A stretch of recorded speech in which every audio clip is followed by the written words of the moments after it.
nung tayo ay kami kinuha yung sa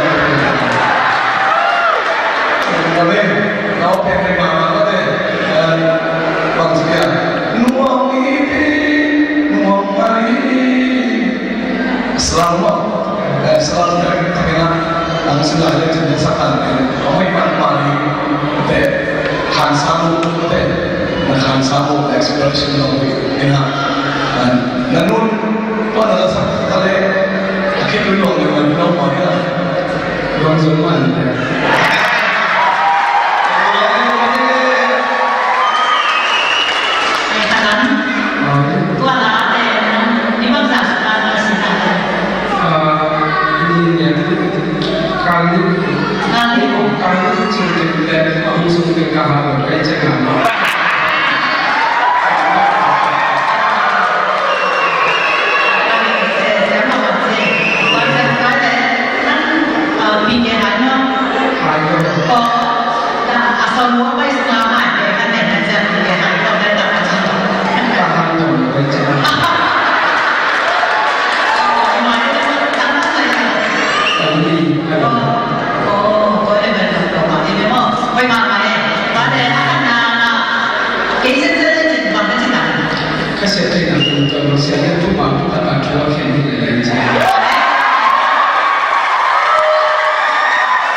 cái đó đúng không? Thì là anh đang chân ra cái khả năng học tiêu nghe. Đấy. Basta poi no cái thế mà thế ở trên chắc là nó cái sự nan chỉ là trên open còn phải làm cái mà chơi là mình nghe còn phải về nữa Sanu Nasedwa expression của họ đã làm gì là mình sinh nhung cái bà về tất cả những sản phẩm nào trong nước của như là open trên chiếc hoàn chỉnh trả sản của bạn họ vì bù không những này về thì giải tôi sản dây ra không chỉ cho mình ngon đấy không học cái ở học là đi bây giờ này thì là chỉ chẳng làm đấy thì open biết là tầm khả về thì em sẽ nói cho là cái khả năng lâu thể không khả năng lâu thì mình được về nắm không em là sắp nào ổ rất nó phải là gì mà khả cái gì vậy thì chỉ nó sẽ lâu thể vấn đề nhìn là cái này là sẽ phải mà vậy còn trên là bên người đây sao nói là một bạn trẻ tôi nói đi cái đó là sao cái chuyện về Australia cái là sao cái chuyện về cái Oxford rồi cái mà bạn không anh em nữa tình tất cả hạn chế mà để ra số tất cả những sắc tộc này hạn chế là thôi mà vậy rồi sang là liên chế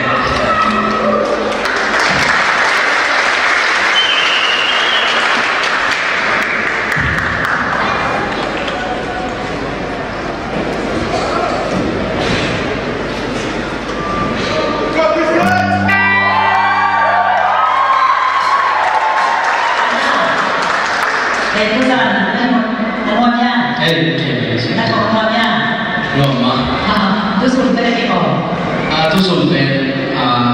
cái pro các vấn đề bằng lời đáp ứng phát này cái phòng giống luôn tôi để nấu ăn ngon nha ngồi máy cái này gọi là sao đó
thầy sinh ra trên mỗi một bằng những bằng thế amal có các emเป็นcái số các cái lâu amal có các emเป็นsố các cái lâu bằng tầm tiền cái hiệu rồi khăn tiền đi cái hiệuเป็นtiền tầm nào đâu mà thế các cáiนั่นamal cũng làm sao được cái này không nhưng mà mấy bằng này nóไม่ดังเป็นนักสมัครที่เสียตังค์แล้วก็เป็นสายนักสมัครในฐานะในบางแห่งนะนั่นรุ่นน่ะนักสินไลน์นะรุ่นน่ะรุ่นเนี่ยไอ้ที่เลยนะนั่นน่ะอีเดียน้องกินกับนักสินไลน์เป็นใหม่ไอ้ไลน์นั้นตรงกันลาวถูกป่ะโอ้ลาวรุ่นนี้ใช่ไหมแต่อันที่อยากเห็นว่าที่พ่อที่ต้องการสั่งนะว่าต้องทำปีมาใช่ไหมพ่อแค่จะทำให้มันยาวที่ไหนพ่อก็เวลาเราอยู่กันนี่เวลานั้นนี่น่าจะมันเป็นมันแค่สิ่งเดียวนะถ้าการกันเสียสิ่งที่พ่อรู้ว่าที่จริงจริงจังนะสิ่งของเนี่ยพ่อก็เป็น expression ของมันนะพ่อรู้ว่าที่จริงจังนะเกี่ยวกับอะไรแบบแต่ที่จริงจังเป็นอะไรบ้างอันนี้นะตัว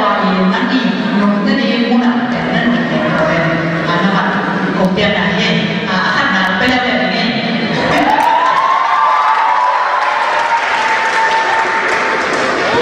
Zania sama kalau belum disebut cuma ini, dan ada yang sana, kiri long thế này, rồi thì đâu hàng hoa mà chỉ để có một cái là tàng lắm lắm này có mà sáng ý về không, tàng lắm lắm đấy không gì không cho mà kiri long thế này là cái gì thì nào đó là sẽ sai, thì cả đâu có được kỹ mà họ thấy chỉ là cái long dài, quên nào đây. Baik-baik, wajib ini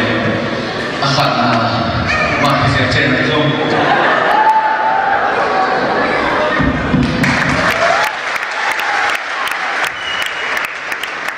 Ada mian ya tuh Baik-baik ini. Oh, lapar ada mian.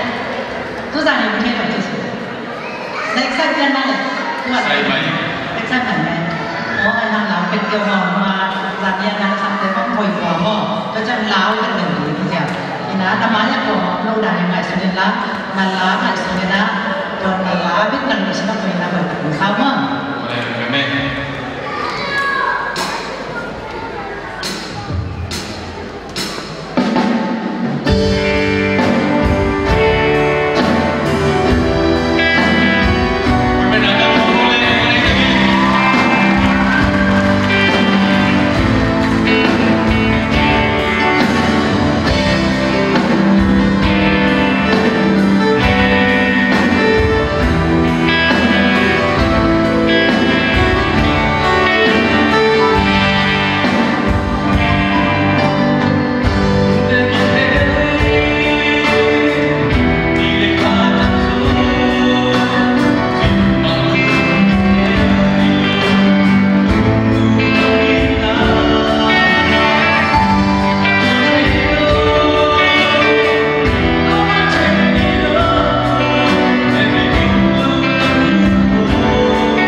hiu hiu mà sắp thì là lên chừng